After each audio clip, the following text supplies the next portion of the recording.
The sound that broke her world wasn't a scream or a crash. It was laughter. A woman's laughter, light and melodic, echoing from the master bedroom she and Rodney had designed together. Dorothy Brown, 7 months pregnant and carrying a bag of organic groceries, stood frozen in the marble foyer of her own home. The scent of an unfamiliar, expensive perfume, something sharp and floral, not her subtle vanilla, clung to the air. Then she saw them. A pair of impossibly high, blood-red stilettos kicked carelessly onto the Persian rug. They weren't hers. And in that silent, suffocating moment, Dorothy knew her life was a lie. The western Massachusetts air was thick with the late August humidity, promising a thunderstorm that had yet to break. Dorothy felt a similar pressure building inside her chest as she pushed the heavy oak door shut behind her. The click of the lock sounded like a gunshot in the cavernous silence, a silence immediately betrayed by another ripple of that musical laughter from upstairs. Her hands, slick with sweat, tightened on the paper grocery bags. Kale, quinoa, prenatal vitamins, the mundane ingredients for a life she thought was real. She set the bags down on the polished granite island in the kitchen, her movements slow, deliberate, as if she were a visitor in a museum of her own life. Everything was pristine. The stainless steel Sub-Zero refrigerator, the gleaming Wolf range, the custom cabinetry that cost more than her parents' first house. Rodney Searles demanded perfection, and Dorothy had, for 10 years, been the perfect curator of his perfect world. Her bare feet made no sound on the cool travertine floors as she moved towards the grand, curving staircase. Her heart hammered against her ribs, a frantic drumbeat against the soft, steady rhythm of the baby kicking inside her. Breathe, Dorothy. Just breathe. But the air was too thin, stolen by the woman upstairs. Halfway up the stairs, she heard his voice, low and laced with an amusement she hadn't heard directed at her in years. Easy, Tanya. We have time. She's at her yoga class. Tanya. The name was a shard of glass in her throat. Tanya Dykes, the new VP of marketing at Rodney's private equity firm. Dorothy had met her once at a company gala. She was young, sharp, with a predatory smile and a designer dress that seemed poured onto her body. Dorothy had felt matronly and invisible beside her then, and now she understood why. She reached the top of the stairs, her hand tracing the cool, smooth wood of the banister. The door to their bedroom was ajar. Pushing it open felt like pushing open the door to a tomb, and there they were. Rodney, her husband of a decade, the man whose child she carried, was standing in only his suit trousers, his back to her. Before him, perched on the edge of their bed, was Tanya Dykes, clad in a black silk robe that Dorothy recognized as her own. The red stilettos in the foyer now made a horrifying kind of sense. Tanya was laughing, tilting her head back as Rodney leaned in to kiss her neck. The world went silent. The blood rushing in Dorothy's ears drowned out every sound except the frantic thumping of her own heart. Rodney. Her voice was a rasp, a dry leaf skittering across pavement. It was barely a whisper, but it cut through the moment like a surgeon's scalpel. He froze. His head snapped up, and he turned slowly, his eyes widening in a fleeting expression of panic before settling into a familiar mask of annoyance. It was the same look he gave her when she overcooked his steak, or when a stock he'd invested in dipped by 1/4 of a point. "Dorothy," he said, his voice level, controlled. "What are you doing home so early?" Tanya Dykes slid off the bed, clutching the silk robe tighter around herself. Her face, a mask of expertly applied makeup, showed a flicker of triumph. She wasn't ashamed. She was victorious. "My class was cancelled," Dorothy said, her gaze locked on Rodney. She could feel the baby shifting, a turmoil of limbs mirroring her own inner chaos. Obviously, I should have called first. I seemed to be interrupting. Rodney ran a hand through his perfectly coiffed dark hair. He took a step towards her, away from Tanya, a subconscious act of distancing. Look, Dory, let's not be dramatic. It's not what it looks like. The lie was so blatant, so insulting, it almost made her laugh. Not what it looks like, she repeated, her voice trembling. She gestured with a shaking hand towards Tanya, who was now watching them with a detached curiosity, like a scientist observing rats in a maze. Then what is it, Rodney? What exactly am I looking at? It was a mistake, he said, his tone shifting from annoyance to placating. It was his deal-closing voice, the one he used to charm investors and crush opponents. Tanya was just... We had a stressful week. It meant nothing. It meant enough for her to be wearing my robe in our bed. Dorothy shot back, a surge of adrenaline cutting through the shock. Tanya finally spoke, her voice smooth as polished stone. Maybe you should go, Dorothy. Give him some space to think. The sheer audacity of it stole Dorothy's breath. To be told to leave her own home by the woman sleeping with her husband. Dorothy's gaze swung to her. You will not speak to me. You will get your things, and you will get out of my house. Rodney stepped in between them. Enough. Dorothy, calm down. You're pregnant. You can't get this worked up. He was using their baby as a shield, a tool to manage her. Don't you dare, she whispered, the words raw with pain. Don't you dare use our child to excuse this, to excuse her. It's a fling, Dorothy. It happens, he finally exploded, his frustration boiling over. The charming facade cracked, revealing the ugly entitlement beneath. My God, you act like this is the end of the world. We'll get past it. People do. He didn't understand. He thought this was a line item on a balance sheet, a temporary dip that could be corrected. He couldn't see that he had just taken a sledgehammer to the very foundation of her life.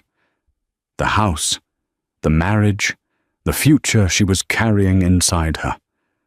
It was all a house of glass, and he had just shattered every last pane. No, she said, her voice suddenly clear and calm, the eye of her own personal hurricane. We won't be getting past this. She turned, not looking at either of them again. She walked down the stairs, each step a measured, agonizing movement. She picked up her car keys from the bowl by the door, her hand not even shaking anymore. She was numb, a ghost in her own home. Dorothy, where are you going? Rodney called from the top of the stairs. Don't be ridiculous. We need to talk about this. She paused with her hand on the doorknob. She could hear the first fat drops of rain beginning to spatter against the windows. The promised storm had finally arrived. Without turning around, she said, There's nothing left to talk about. She walked out the door and into the rain, leaving the keys to the Mercedes on the porch. She didn't look back. She didn't have a destination. She just knew she could never, ever come back. The life she had known was over. The rain fell in blinding sheets, blurring the manicured lawns and stone facades of Weston into a watercolor wash of greens and greys. Dorothy drove, her hands gripping the wheel of her modest Honda CR-V, the car Rodney called her errand mobile, with a white-knuckled intensity. She had no destination, only a direction. Away. Each mile put between her and the glass house was a small, defiant breath of air in her suffocating new reality. For the first hour, she was on autopilot, her mind a maelstrom of shock and betrayal. The image of Tanya in her robe, of Rodney's annoyed expression, played on a torturous loop. Tears streamed down her face, mingling with the rain on the window she'd cracked open, needing to feel something real. But as the initial wave of grief subsided, it was replaced by a cold, sharp clarity. Dorothy had spent 10 years subsumed by Rodney's life. She'd given up her promising career in art curation to become Mrs. Searles, a role that involved managing 3 properties, organizing charity galas, and ensuring Rodney's life ran with frictionless perfection. She had become an accessory, and like any outdated accessory, she had just been replaced. The power imbalance in their relationship had always been there, a silent undercurrent. It was his name, his money, his world. She had simply been allowed to live in it. Now, cast out, she felt a terrifying, dizzying sense of freedom. He thought she was just a dramatic, hormonal pregnant woman who would drive around the block, cry it out, and come home, ready to talk. He was wrong. Her mind, once occupied with guest lists and dinner menus, began to work with a long, dormant, strategic precision. She pulled into a rest stop on the Mass Pike, the car engine ticking in the sudden quiet. She took out her iPhone, Rodney's face smiling back at her from the lock screen. A photo from Italy last summer. A lie. With a trembling finger, she powered it down. Then, she opened the glove compartment and removed a small, cheap burner phone she'd bought months ago. It wasn't that she had expected this exact scenario, but she had seen the small signs of Rodney's growing detachment, his late nights, at the office, the scent of that same perfume on his suit jacket weeks ago, which he'd dismissed as someone from work. A quiet, nagging instinct had told her to prepare a lifeline, a small act of self-preservation. She had also been quietly siphoning off small amounts from the household account into a separate bank account under her maiden name, Dorothy Brown. It wasn't much by Rodney's standards, just over $50,000, but to her, right now, it was the keys to a new kingdom. She turned on the burner phone and made her first call. It rang 3 times before a calm, familiar voice answered. "Timothy, it's Dorothy." Timothy Johnson had been her best friend in college. A brilliant, kind-hearted history major who had gone on to become one of Boston's most formidable divorce attorneys. They had lost touch after she married Rodney, a drift that Dorothy now realized Rodney had subtly engineered. "Dory, my God, is everything okay?" he asked, his voice instantly laced with concern. The dam broke. The carefully constructed calm shattered, and she began to sob, the ugly, gasping sounds of a heart breaking. "No, Tim. Nothing is okay. I came home. He was with someone. In our bed." She didn't have to say who. Timothy was silent for a moment, letting her cry. There was no pity in his silence, only a deep, anchoring empathy. "Where are you?" "On the pike. I don't know. I just left." "Okay, Dorothy. Listen to me. Don't go to your parents. Don't go to a friend's house. He'll look there first. Find a non-chain hotel, something small, and pay with cash. Your iPhone is off, right?" "Yes." "Good. He can track it. The CRV has a GPS locator tied to his security service. We need to ditch it. Tomorrow I'm going to wire you money from a client trust account. You'll use that cash to buy a used car, something forgettable. In the meantime, I want you to go to an ATM, 3 different ones, different banks, and pull out as much cash as you can from that account you have. Then lay low. Don't call anyone but me, and only from this phone. Are you with me?" His instructions were a lifeline in the storm. He wasn't just offering sympathy. He was giving her a plan. He was giving her back a sense of agency. "Yes, Tim, I'm with you." "Good girl," he said softly. "You're stronger than you think you are, Dory. He never deserved you." Meanwhile, back in Weston, Rodney Searles was growing impatient. After Tanya had hastily dressed and departed in an Uber, a slight smirk still on her face, Rodney had paced the bedroom. He'd called Dorothy's phone a dozen times, each call going straight to voicemail. He called her mother, who hadn't heard from her. He checked the tracker on her car, which showed her on the highway, heading west. "Damn it," he muttered. This was more than her usual sulk. It was inconvenient. He had a major merger to close next week. He didn't have time for this domestic drama. He poured himself a glass of Macallan 25, the amber liquid doing little to soothe his irritation. He looked around the silent, cavernous house.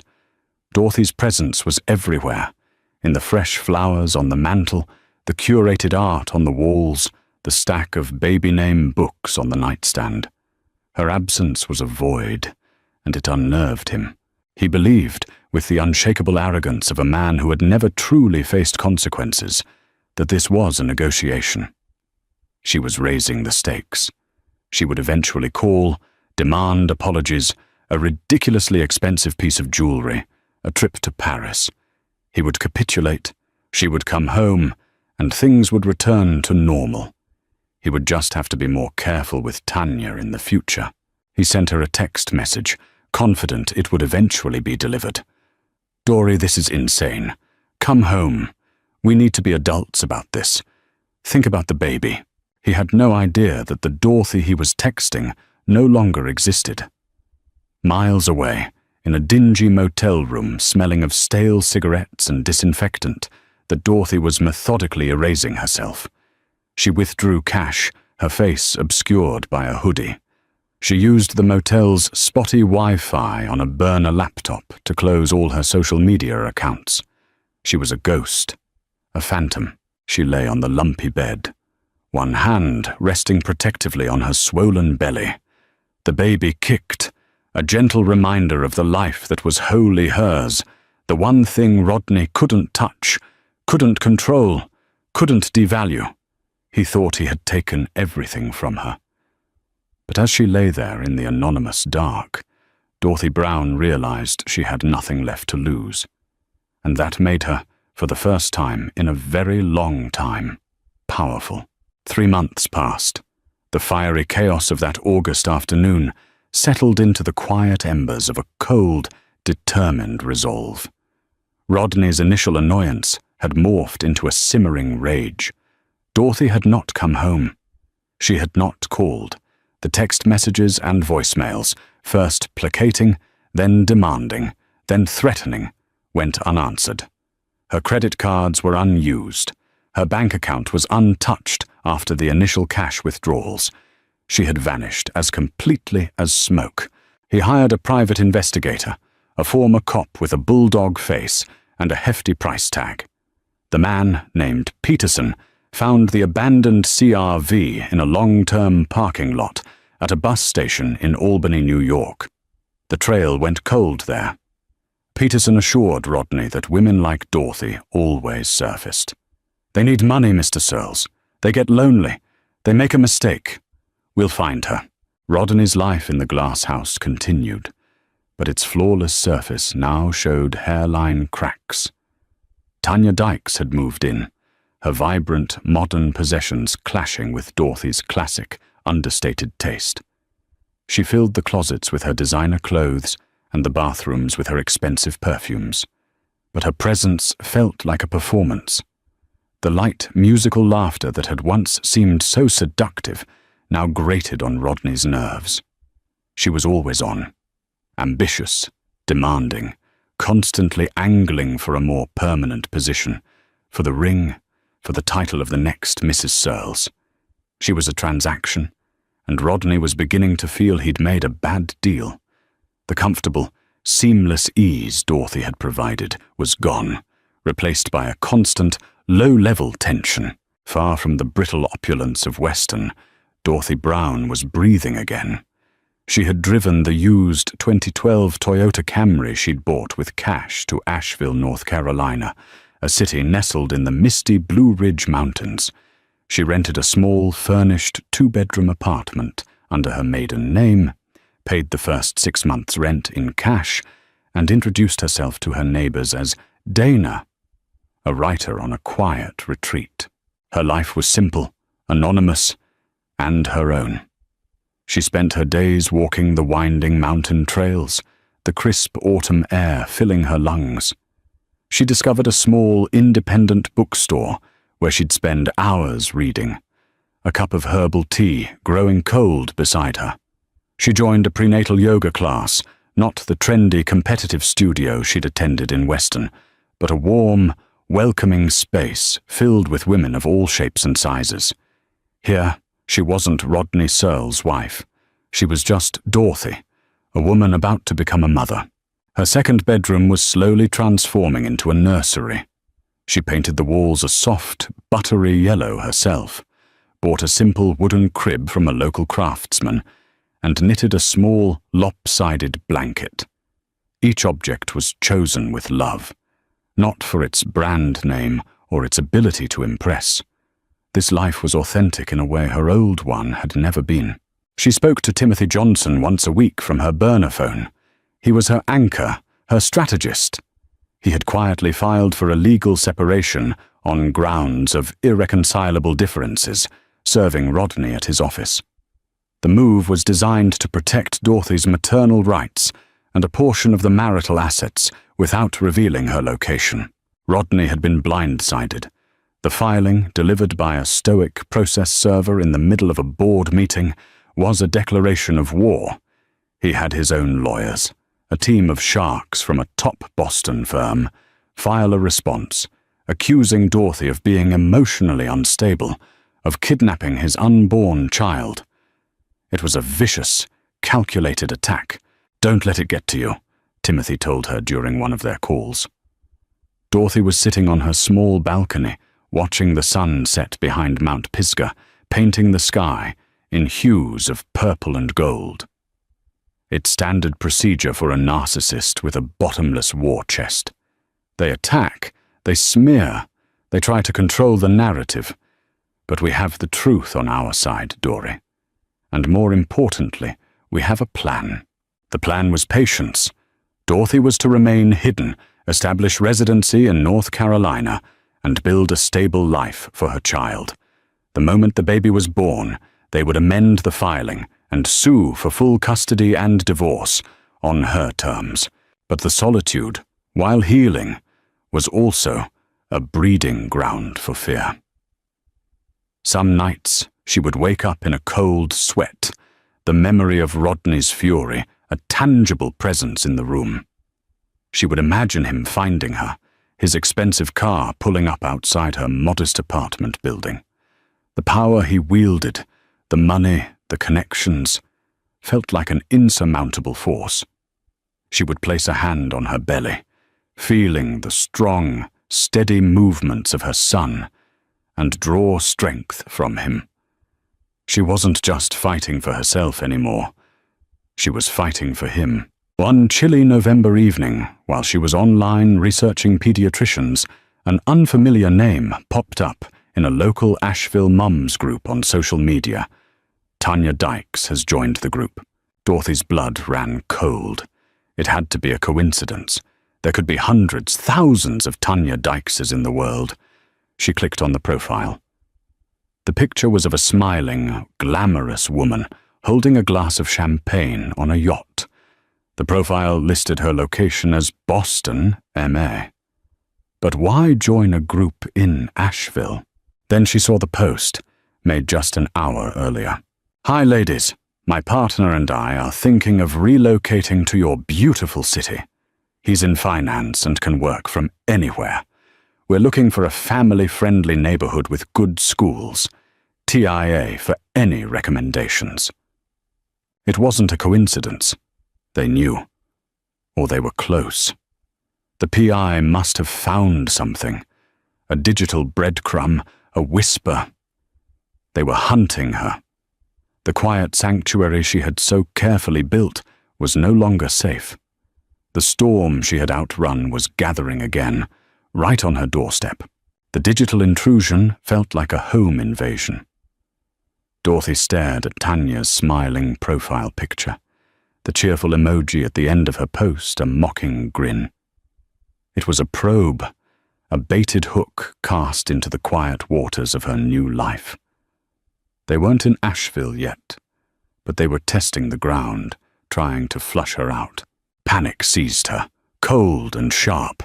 Her first instinct was to run again. Pack her bags, get in the car, and drive until the town was a speck in her rearview mirror. She stood up, her hands trembling, and paced the small living room. But where would she go? The world suddenly felt small, and Rodney's reach seemed impossibly long. She clutched her belly, the weight of her son a grounding force. No, she couldn't run forever. Running was what he expected. It was the act of a victim. She had spent the last 3 months building a life, not a hiding place. She would not let them tear it down so easily. She picked up the burner phone and called Timothy. Her voice was tight with fear as she explained what she'd found. "Okay, Dory, stay calm." Timothy's voice was steady, a rock in her sea of anxiety. "This is a tactic. They don't have your address.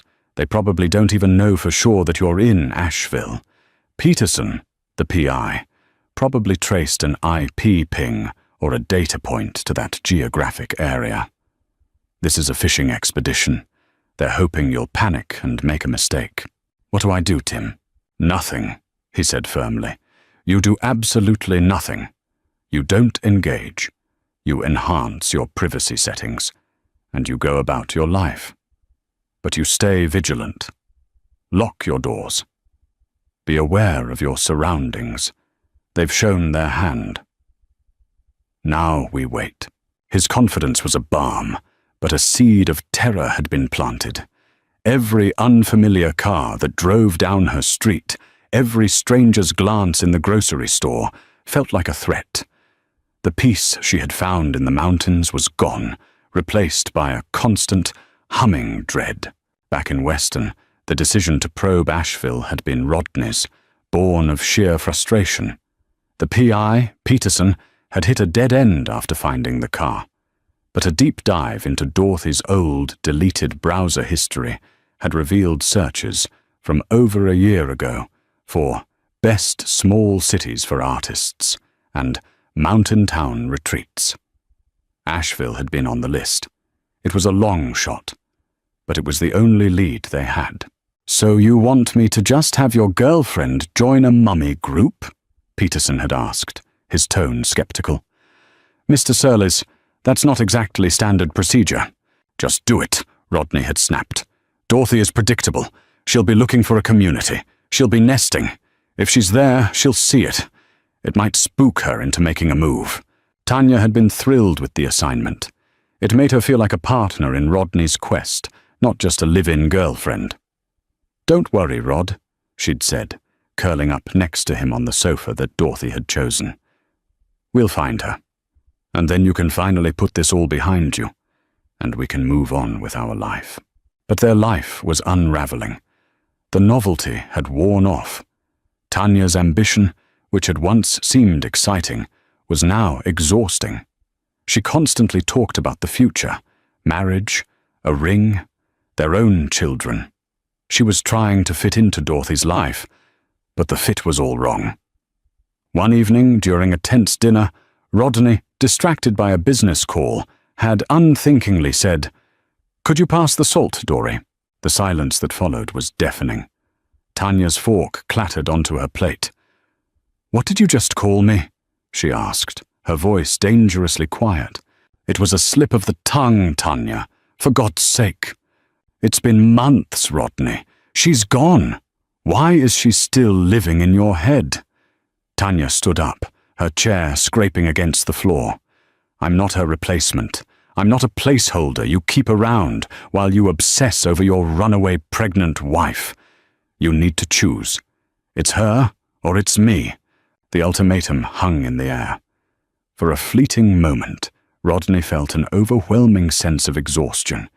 He was tired of Tanya, tired of the lawyers, tired of the search for Dorothy. He just wanted his quiet, orderly life back. He realized with a startling and unpleasant jolt that the peace he craved wasn't just an absence of conflict. It was the specific absence of conflict that Dorothy had so expertly managed for him. He hadn't just lost a wife. He'd lost his anchor. Weeks later, in the sterile, quiet environment of an Asheville hospital room, Dorothy's world shifted on its axis. After 12 hours of grueling labor, she gave birth to a healthy baby boy. She named him Ethan. Ethan Brown. Holding him for the first time, his tiny, wrinkled body warm against her chest, Dorothy felt a love so fierce and protective it eclipsed every other emotion. The fear, the anger, the betrayal, it all faded into the background. Looking into her son's deep blue eyes, she knew she wasn't a victim anymore. She was a mother, a warrior. The moment she was discharged from the hospital, she called Timothy. "He's here, Tim," she said, her voice thick with emotion as she gazed at Ethan sleeping in his car seat. "He's perfect. Congratulations, Dory," he said, and she could hear the genuine joy in his voice. "I'm so happy for you. Are you ready?" "Yes," she said, her voice ringing with a newfound strength. "Let's do it. Let's end this." The very next day, a process server walked into Rodney Searles' gleaming Boston office for the second time. He handed a stunned Rodney a new set of documents. They were not a response. They were an offensive, a petition for divorce on the grounds of adultery, a request for an emergency hearing to establish paternity, and sole legal and physical custody for Dorothy. Attached was a copy of Ethan Brown's birth certificate and a restraining order application, citing Rodney's increasingly aggressive behavior and use of a private investigator as harassment. Rodney stared at the papers, his face turning a dark, mottled red. The name Ethan Brown leaped off the page. Brown. She hadn't given him his name. She had erased him completely. This wasn't the frightened, emotional woman who had run out into the rain. This was a calculated strategic assault. She wasn't hiding in a corner, waiting to be found. She was on the attack. The power imbalance he had relied on his entire life had just been turned on its head. And for the first time, Rodney Searles felt a sliver of genuine fear. The legal documents landed on Rodney's antique mahogany desk like a declaration of war. His initial shock quickly hardened into a cold, seething fury. Sole custody, restraining order, harassment. The audacity was breathtaking. He had spent a fortune on the best legal team in Boston, and they had been outmaneuvered by Timothy Johnson, a man he vaguely remembered from Dorothy's college photos as a soft, intellectual type.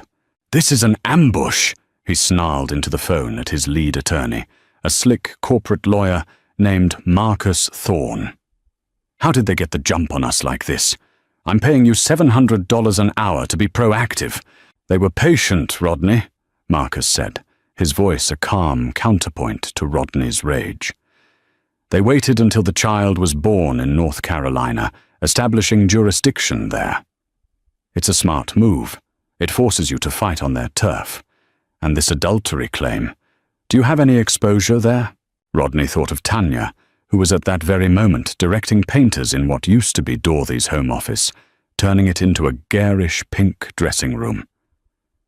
"It's a he said, she said situation," he lied, the words tasting like ash. "I hope so," Marcus said dryly, "because if they have proof, this custody battle gets exponentially harder for you. The judge won't look kindly on it." The battle lines were drawn. Rodney's legal strategy was to paint Dorothy as an unstable, vindictive woman who had fled her marriage in a fit of hormonal rage and maliciously kept a father from his child. They filed motions demanding a psychological evaluation for Dorothy and immediate DNA testing to establish paternity, framing it as a necessary step due to her erratic behavior. In Asheville, Dorothy read the filings with a knot of ice in her stomach. The words were a vile caricature of the truth, twisting her desperate act of self-preservation into a portrait of mental illness. "This is what they do," Timothy reassured her over the phone. He had flown down to meet with her and her new local counsel, a sharp, empathetic family lawyer named Sarah. They throw mud, hoping some of it will stick, but we have something they don't. The truth. And we have proof. The proof was a simple, devastating thing. The day Dorothy had left, after Rodney had gone downstairs to see Tanya out, Dorothy had instinctively gone back upstairs. In a daze, she had seen Rodney's laptop open on his desk. On the screen was his calendar. Open to that day was an appointment. 2 p.m., Tanya. But it wasn't the appointment itself that was damning. It was the fact that it was a recurring weekly appointment, stretching back 6 months. With a trembling hand, she had taken her old iPhone, the one she would later abandon, and taken a clear, time-stamped photograph of the screen. It wasn't just a one-time mistake, as he'd claimed. It was a long-term, calculated affair. "We hold on to this for now," Timothy advised. "We don't play our best card at the beginning of the game. Let him build his fortress of lies. We'll knock it down when it matters most." The preliminary hearing was scheduled to take place via video conference, a cold and impersonal forum for such a deeply personal war. Dorothy sat at the polished table in Sarah's office, Ethan sleeping peacefully in a carrier at her feet. She wore a simple navy blue dress, her hair pulled back neatly. She looked composed, a stark contrast to the unhinged woman described in Rodney's legal filings. On the large screen, she saw him for the first time in nearly a year. He looked thinner, his face etched with lines of stress and anger. He sat in a high-tech conference room, flanked by Marcus Thorne and 2 junior associates. He refused to look at her, his gaze fixed stonily on the judge's image at the top of the screen. The hearing was a brutal, clinical dissection of her life. Rodney's lawyer painted her as a flighty, emotional housewife who had abandoned a loving, supportive husband. They presented her disappearance as proof of her instability. When it was Sarah's turn, she spoke with a calm, methodical precision. "Your Honor, my client, Ms. Brown, did not abandon her marriage. She fled a toxic and unsafe environment for herself and her unborn child. She left her home on August 28th of last year after discovering her husband, Mr. Searles, in the marital bed with his subordinate, Ms. Tanya Dykes." Rodney flinched on screen, a barely perceptible tightening of his jaw. Marcus Thorne immediately objected. "Objection, Your Honor. These are unsubstantiated and inflammatory allegations." "On the contrary, Your Honor," Sarah continued smoothly, "we have evidence that Mr. Searles was engaged in a long-term affair with Ms. Dykes, evidence we are prepared to present at trial. My client left to protect her child from the emotional distress of a volatile situation created entirely by Mr. Searles." The judge, a stern-faced woman in her 60s, peered over her glasses. "Mr. Searles, is it true that Ms. Dykes is currently residing with you in the marital home?" Rodney hesitated. Marcus whispered something in his ear. "Yes, Your Honor," Rodney said through gritted teeth. "She is a colleague who was in a difficult housing situation. I was offering her support. The lie was so pathetic, so transparent, that Dorothy almost felt a flicker of pity for him. He was a king with no clothes. The judge's expression was unreadable. "The court orders a DNA test to confirm paternity immediately. A guardian ad litem will be appointed to represent the interests of the child, Ethan Brown. Ms. Brown will retain temporary sole physical custody. Mr. Searles, given the circumstances and the distance, you are granted 2 hours of supervised virtual visitation per week. We will reconvene in 90 days to review the findings." It was a small victory, but it felt monumental. They hadn't fallen for his lies. As the video conference ended, Rodney's image lingered on the screen for a moment before blinking out. For the first time, his mask of controlled fury had slipped, replaced by a look of pure, undiluted shock. He had used his power and money to bully and control everyone in his life. He had just discovered they were useless against the simple, unassailable weapon of the truth. Tanya was waiting for him when he got home. "Well, what happened?" "She has temporary custody," he spat, throwing his briefcase onto a chair. "I have to see my son. My son, on a damn webcam with a court-appointed babysitter." "They can't do that," Tanya said, her voice rising. "You're his father. You have rights." "My rights," Rodney said with a bitter laugh, "are currently being dictated by the fact that the judge knows you're living here. My lawyer thinks your presence is complicating the narrative." The implication was clear. She wasn't an asset anymore. She was a liability. The triumphant victor who had watched Dorothy leave in the rain was now just another problem for Rodney Searles to manage. The foundation of her new life, built on the ruins of Dorothy's, was beginning to feel terrifyingly unstable. The 90 days leading up to the next hearing were a brutal war of attrition. Rodney's legal team inundated Timothy and Sarah with discovery requests, subpoenas, and depositions, a strategy designed to bleed Dorothy dry, emotionally and financially. They subpoenaed her college transcripts, her old employment records, even the prenatal yoga instructor in Asheville, looking for any scrap of information they could twist into a sign of instability. But Timothy had prepared her for this. Dorothy's life was an open book, and it was a book filled with quiet competence and stability. She had a master's degree in art history. Her old boss at the museum provided a glowing reference. Her neighbors in Asheville described her as a kind, devoted mother. The mud Rodney slung refused to stick. Meanwhile, the court-appointed guardian ad litem, a thoughtful and experienced social worker named Mrs. Gable, conducted her investigation. She interviewed Dorothy at length in her small, sunny apartment, observing her gentle, attentive interactions with Ethan. The home was modest but clean, safe, and filled with love. Her video conference with Rodney was a different story. He tried to charm her, presenting himself as a heartbroken father, desperate to be a part of his son's life. But Mrs. Gable was trained to see past such performances.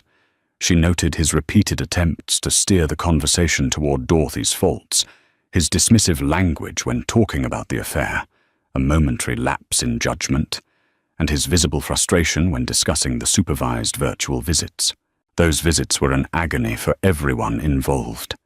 Ethan, just a few months old, would often cry or sleep through them, while Rodney sat stiffly in his office, trying to engage with a baby on a screen.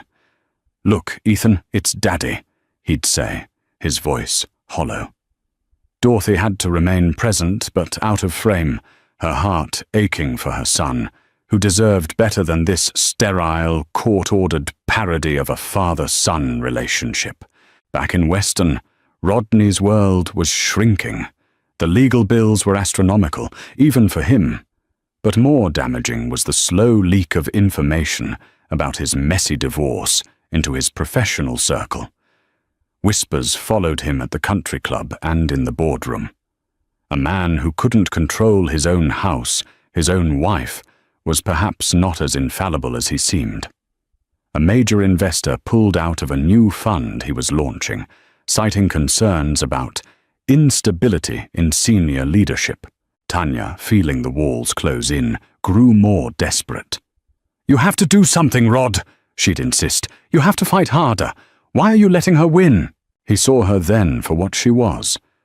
Not a partner, but an echo of his own worst impulses. Greedy, entitled, and transactional. She wasn't a comfort. She was a constant, nagging reminder of the single stupidest mistake of his life. The breaking point came a week before the final hearing. Timothy called Dorothy.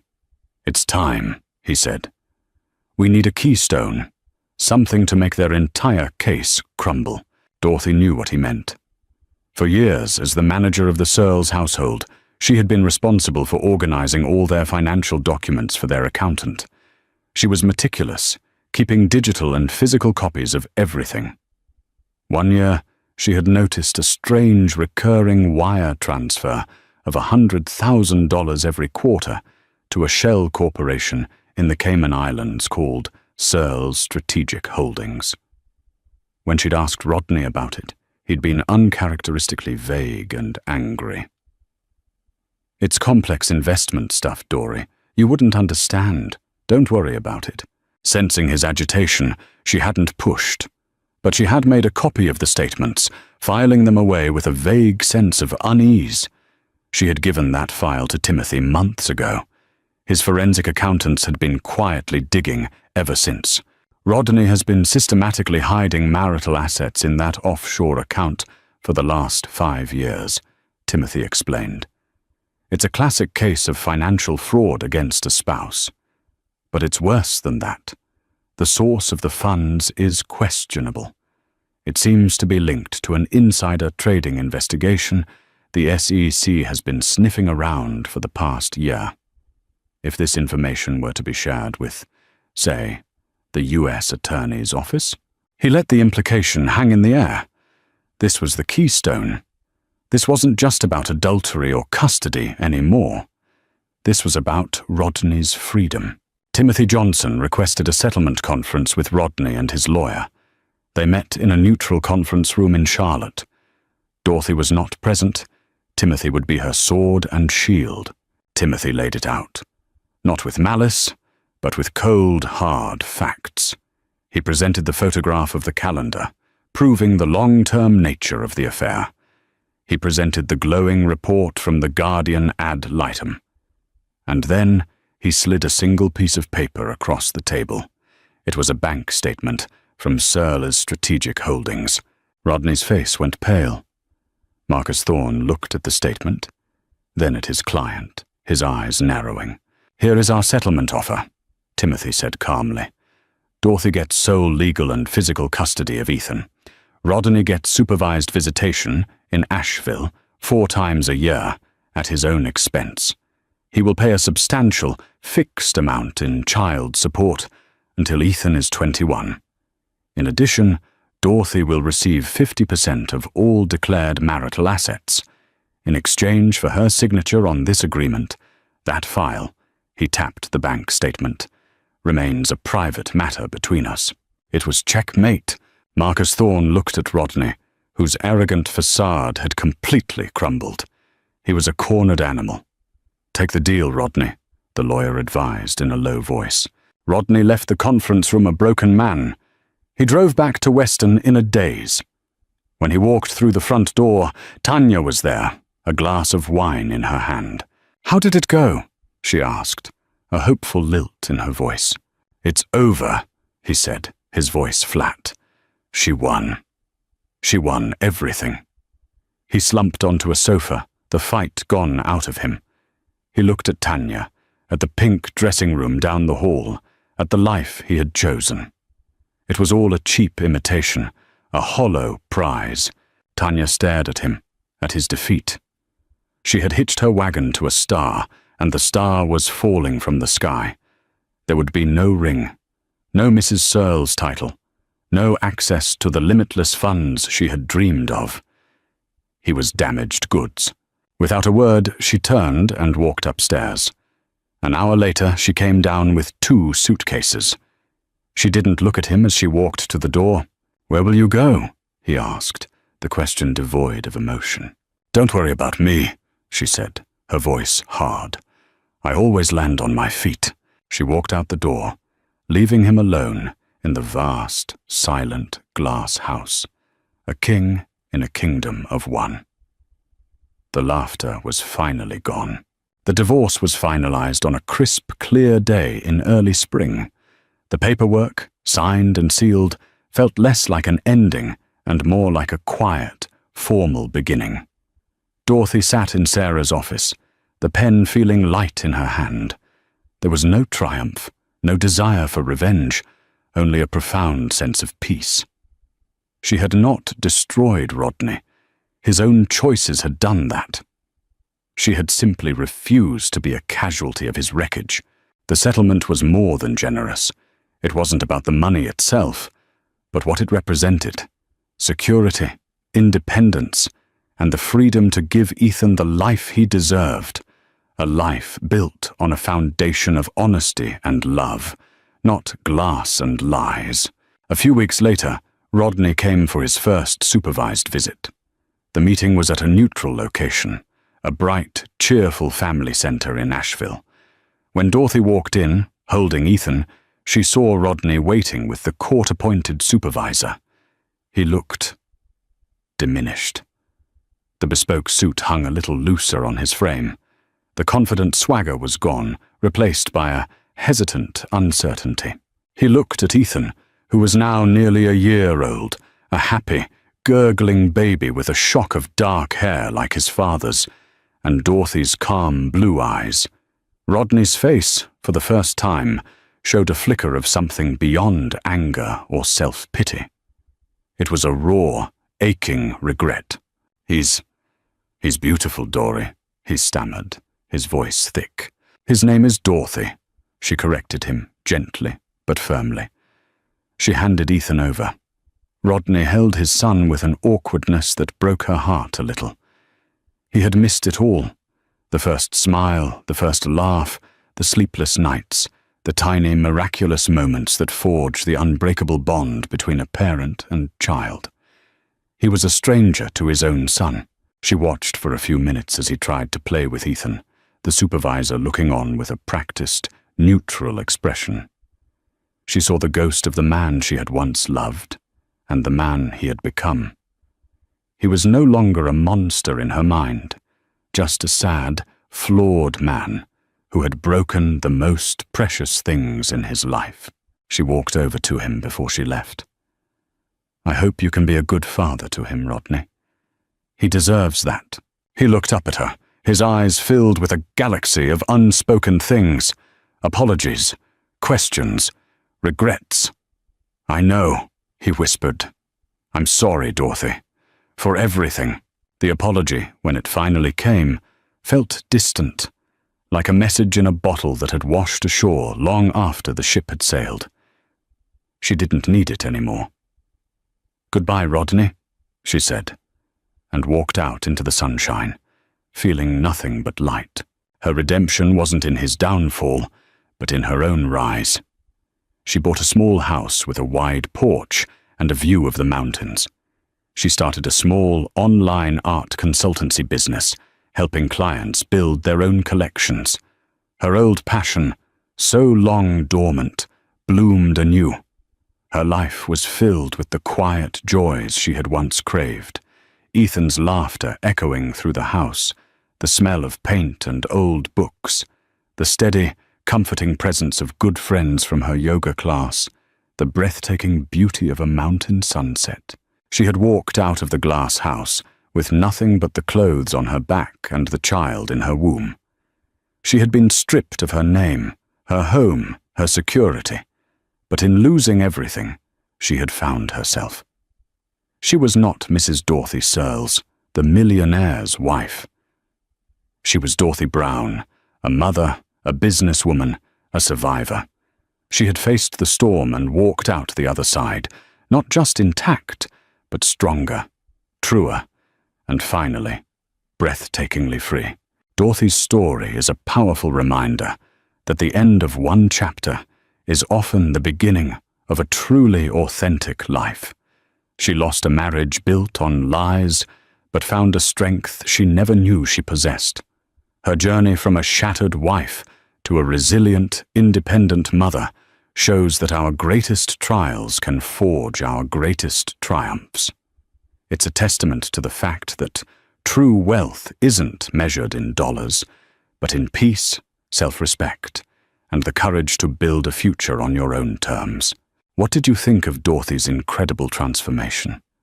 Could you have found the strength to do what she did? Let us know in the comments below.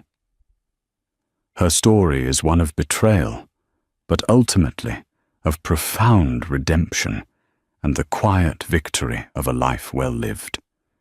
If you were moved by her journey, please give this video a like, share it with someone who needs to hear it, and be sure to subscribe for more true-to-life stories that touch the heart. Thank you for watching.